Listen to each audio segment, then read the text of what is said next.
ये वन ये टू ये वन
यहाँ पे भक्त क्यों आते हैं? हाजिरी लगाने के लिए, इसलिए सभी मिलके गाएंगे जय काली जय काली जय काली जय काली जय काली जय काली जय काली जय काली जय काली जय काली जय काली माँ जय काली जय काली जय काली माँ जय काली जय काली जय काली माँ जय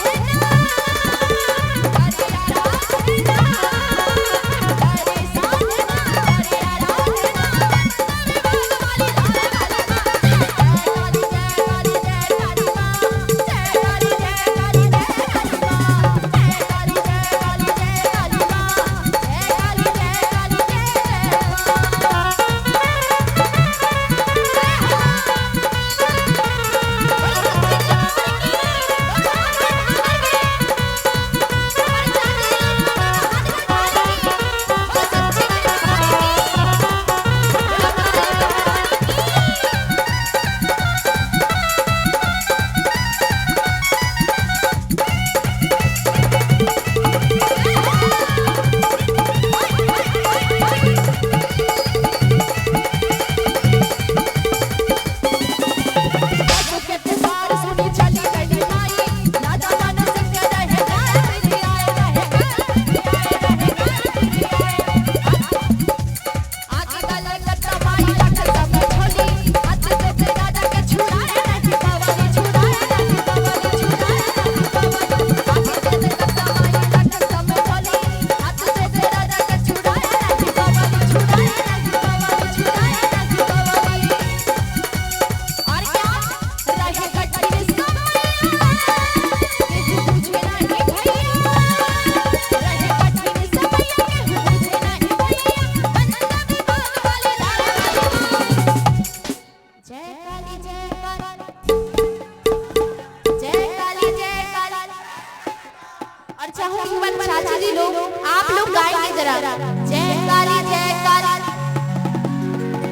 काली माँ धीरे धीरे आ रही है, जरा तेज आवाज में जय काली जय काली जय काली जय काली। एक बार हमारी जितनी भी चाची लोग दोनों हाथ को उठा लीजिए, तो आप लोग तो दोनों हाथ को उठा लीजिए काली मैया के नाम पे। क्या बात है, बोलो काली महारानी की जय, बोलो सच्चे दरबार की जय। काली जय काली जय काली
बढ़ा देंगे। हाँ एक बार इधर से जय काली जय काली जय काली जय काली। अब आप लोग चुप रहिएगा, इधर वाले जय काली जय काली जय काली जय काली। क्या बात है, एक बार चाची जी लोग आप लोग जय काली जय काली। ये चाची जी के बदले में बच्चा सब पूरा कर रहा है, चीटिंगबाजी हो रही है ना। कहते हैं ऋषिता जी, कहते हैं नारी आगे बढ़ी है आगे बढ़ेगी, नारी आगे बढ़ी है आगे बढ़ेगी। अरे मंदिर में जयकारा भले न लगाए लेकिन घर में जाकर खूब लड़ेगी। इसलिए मैया जी दीदी जी एक बार जयकारा लगाइए। ऐसी बात नहीं, हमारी चाची जी लोग भी जयकारे लगाती है ना। एक बार चाची जी लोग दोनों हाथ को उठा लीजिए, दोनों हाथ को उठा लीजिए, बता दीजिए कि आप लोग लड़ाई की जयकारे भी लगाती है ना। दोनों हाथ को उठा करके बोले सच्चे दरबार की। अच्छा कोई बात नहीं, धीरे धीरे बोले सच्चे दरबार की, बोले सच्चे दरबार की। और कैसे कि जय काली जय काली।